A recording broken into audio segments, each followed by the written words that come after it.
Did you know that 7-year-old Princess Charlotte has a personality similar to her grandmother? She's shy, yet enjoys having fun. At Lamrock School, which values tradition and has famous alumni, students came back from summer break eager for a new year. Among them was Princess Charlotte, daughter of Prince William and the Duchess of Cambridge. She's well liked for her friendly nature and humility, joining all activities without trying to stand out. But what started as a typical school year changed in an unexpected way, leaving a deep impression on her. Let's see how it all unfolded. In the second week, a new student arrived at Lamrock. His name was Jasper, and he had transferred from another private school. Jasper was outspoken and confident, often crossing the line into disrespect. Teachers saw his confrontational side early, and many students kept their distance. Charlotte, however, didn't seem interested in him. She treated him kindly, just like everyone else. But things changed one afternoon. Jasper saw her walking alone after class and decided to approach. At first, students nearby didn't think much of it, assuming it was just a friendly chat, but some overheard what was said and quickly realized Jasper was teasing her. He made quiet jabs, asking if she got special favors because of who her family was. He joked openly about royalty and even mimicked bowing. Charlotte kept her cool, standing still and saying nothing. Then she walked away. Some students laughed, nervously, unsure what to do. In the days that followed, Jasper seemed to enjoy teasing her more. His jokes grew bolder. He made more remarks during class that weren't outright rude, but carried a tone of disrespect. Despite the teasing, Charlotte stayed calm and didn't retaliate. Her quiet strength turned many students' opinions of her. Jasper's actions showed no sign of stopping soon, but Charlotte's poise remained steady. Once, when the teacher praised Charlotte's work, Jasper loudly mumbled enough for others to hear. Of course, she responded she's royalty. It wasn't just Charlotte who noticed either. A few students started feeling uneasy around Jasper. Those who once found him funny began to keep their distance. Emily, one student, quietly told her friend that she didn't like how Jasper always seemed to pick someone to pick on. It's like he enjoys making people uncomfortable, she whispered. During lunch, Charlotte sat with her usual friends, but something felt different. She stayed calm, yet it was clear she was more withdrawn this time. She didn't mention Jasper or what had happened. It was as if she chose to act normal, not wanting to cause a scene. Teachers observed from behind. The scenes. They held short meetings, discussed the classroom atmosphere, and watched students more closely.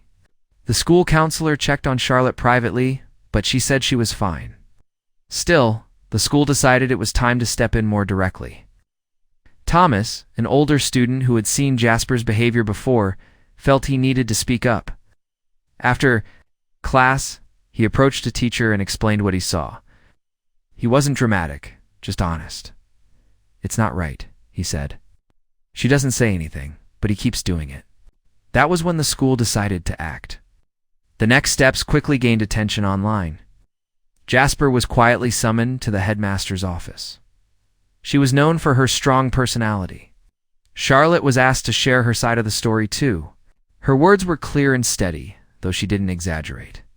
She wasn't hurt, but she had felt disrespected. What followed wasn't a typical talk. The school handled it carefully and with purpose. The headmaster stressed kindness and respect. Jasper was asked to think about his actions and write what respect means to him. The school encouraged this in all cases, no matter who was involved. Even after that, something still seemed to stay in the air. Jasper's attitude shifted slightly, but his presence still created tension. Some students avoided him, while others whispered about him behind his back. Charlotte seemed unchanged outwardly, but she became quieter during class. By the end of the week, news about the incident spread through most of the school. Students talked among themselves, some speculating that Jasper might be expelled. Others wondered why Charlotte didn't fight back. A few students even started copying Jasper, thinking it would make them look rebellious. The school's atmosphere seemed different, more tense. One afternoon, during a group project, Charlotte was randomly paired with Jasper. The teacher had split the class into groups without noticing the discomfort. As they sat together, an awkward silence fell. Charlotte focused on the project while Jasper fiddled with his pencil. He didn't say much, but at one point he muttered, something loud enough for Charlotte to hear. She paused, but she stayed silent. Later that day, Anna saw Charlotte sitting alone on a bench during break. She walked over, sat beside her, and offered a snack. They didn't talk about Jasper. Instead, they discussed homework, weekend plans, and a new book Anya was reading. The gesture showed Charlotte wasn't as isolated as she seemed. Meanwhile, teachers kept watching the situation closely. The school counselor arranged a session for students to discuss respect and kindness. Attendance was optional. Some came, most didn't. Jasper was not among those who showed up. Over the next days, Jasper's attitude didn't get better. It seemed more calculated. What started as teasing became more personal, sharper, and more targeted. He realized Charlotte wouldn't fight back, and that only made him bolder. He no longer tried to get attention from the group. Instead, he looked for quiet moments when no teachers were around, when hallways were empty, or when no one was watching. One afternoon, Charlotte was working on a painting in the art room. The room was quiet, with only the faint sounds of brushes and water jars. Jasper passed by behind her, leaned over just enough to be heard, and whispered, "Even your painting looks privileged." Then he straightened up, smirked, and walked back to his seat as if nothing happened. Charlotte stared at her brush, silent and still. Her hand froze in mid-motion. Her eyes stayed down, but her cheeks turned a faint pink. She chose not to say anything. She never did. During PE later that week, students paired up for a running drill. As the teacher called out names, Charlotte and Jasper. Some kids glanced at each other nervously. Jasper approached with his usual mocking grin. "Try to keep up, princess," he muttered under his breath. As they started running, Jasper kept pace for a while, then slowly fell behind.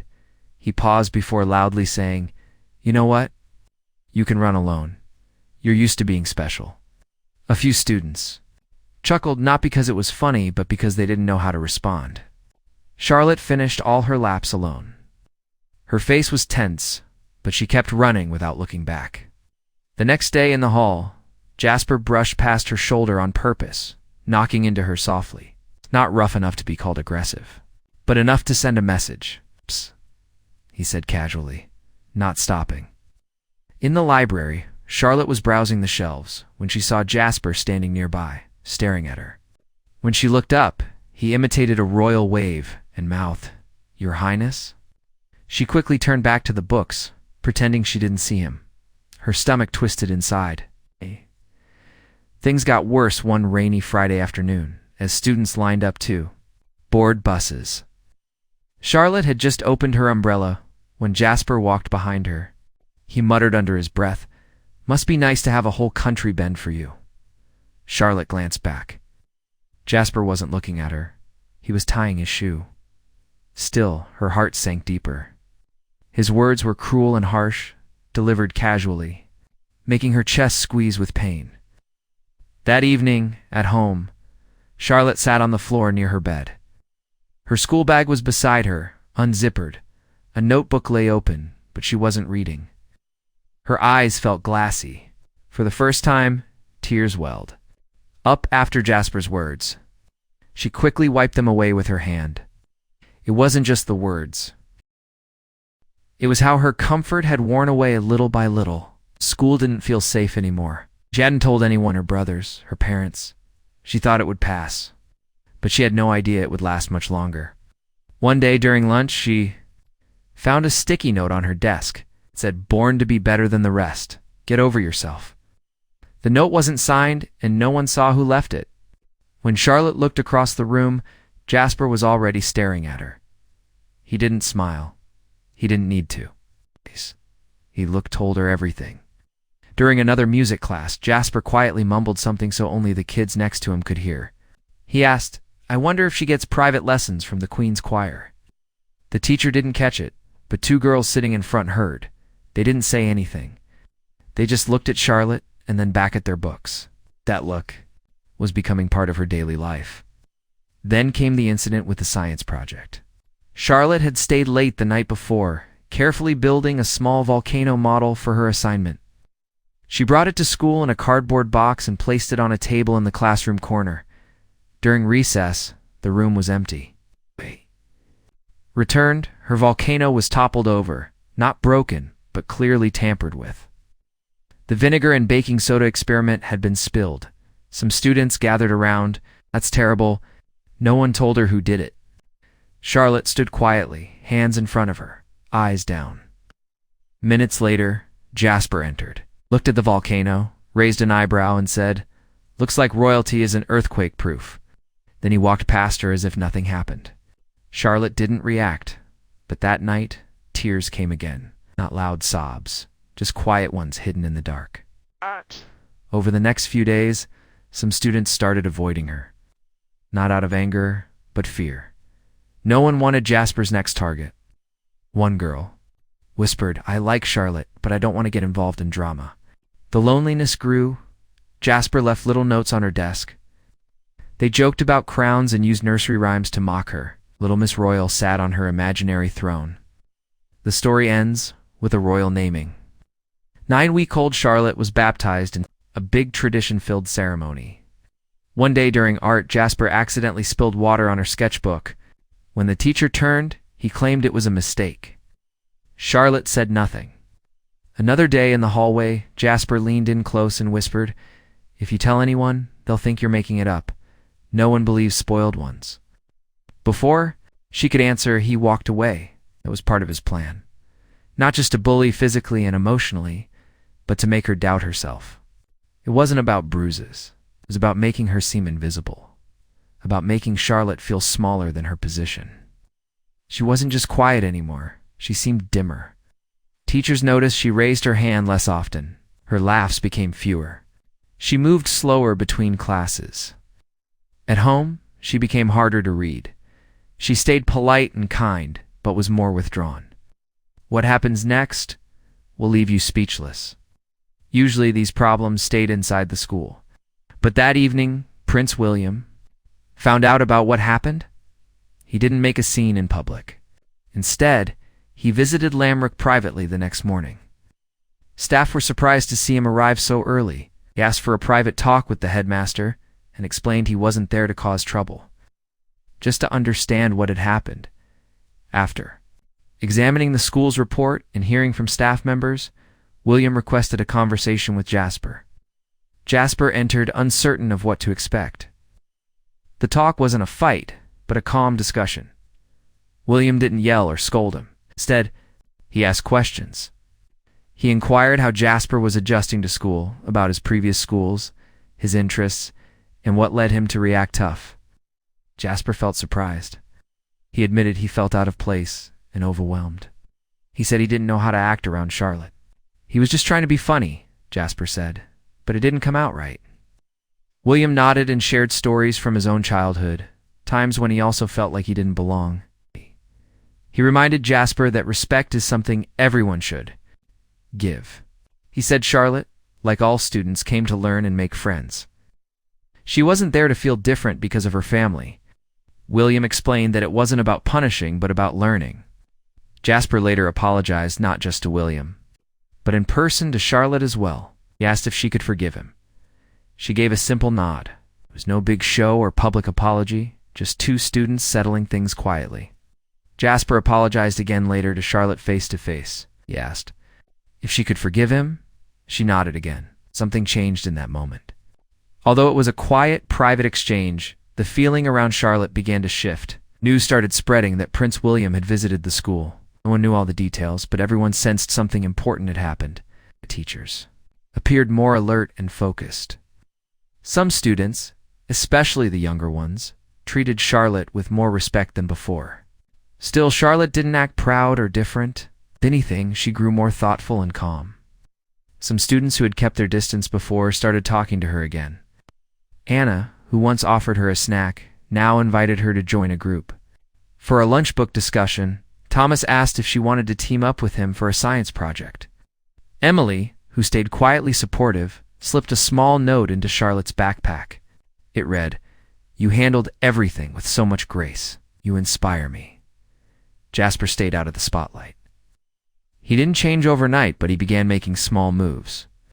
He raised his hand more in class, joined group activities without sarcasm, and stopped hanging around Charlotte all the time. He wasn't her friend yet, but he stopped causing her trouble. One day in art class, Charlotte was carefully sketching a landscape with watercolors when Jasper accidentally dropped a bunch of brushes near her desk. She flinched, startled. He quickly apologized, not loudly or mockingly, just honestly. She nodded, keeping her hands steady as she continued painting. Even after that, Prince William stayed in regular contact with the school.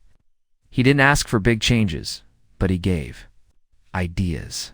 Slowly, workshops on empathy, respect, and inclusion started to grow. These sessions were called leadership training, where students talked about friendships, pressures, and kindness. Charlotte was nervous at first, but soon volunteered to lead. A session with Anna. Their talk was called Creating Space for Everyone. Charlotte didn't share her own story much, but she talked about how small words can leave a big mark. She also said that silence itself carries meaning. The session made many students think. A younger girl raised her hand and said, "Sometimes people are mean because they're scared but don't know how to say it."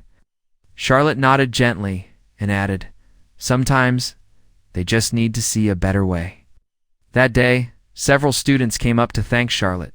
One boy, who had laughed with Jasper in PE class a few weeks before, apologized for not speaking up then. "I didn't know what to do," he admitted. Charlotte smiled and said, "It's okay. We all learn." Jasper's change wasn't perfect. Some days he told jokes that weren't right or spoke out of turn. His patience still faltered at times. But the school's atmosphere had shifted. It no longer cheered on his old behavior. He started hanging out with different classmates who appreciated him when he was genuine.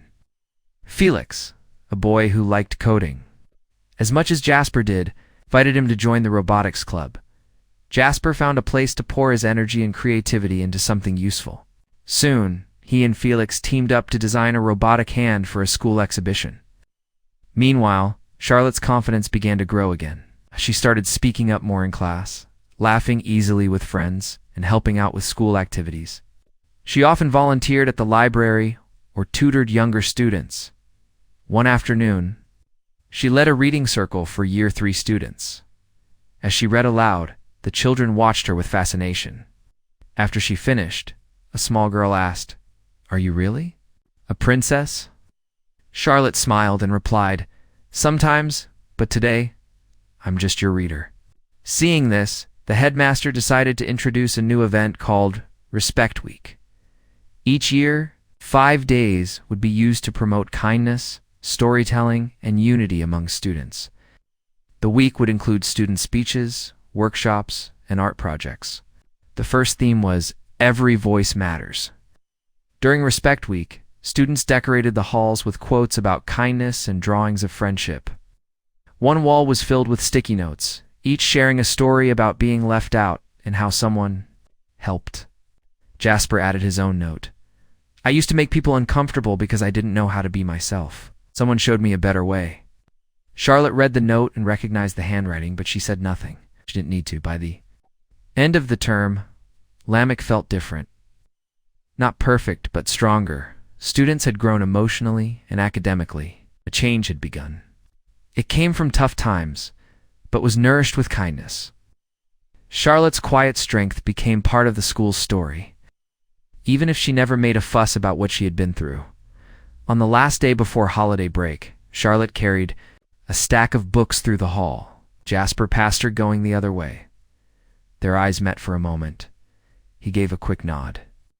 Charlotte nodded back. Nothing more was said, but they understood each other in that silent exchange. When the school doors closed for the break, Lamech was more than just a place of tradition. It was now a place that had learned through one girl's courage and one boy's tough growth what it means to truly grow.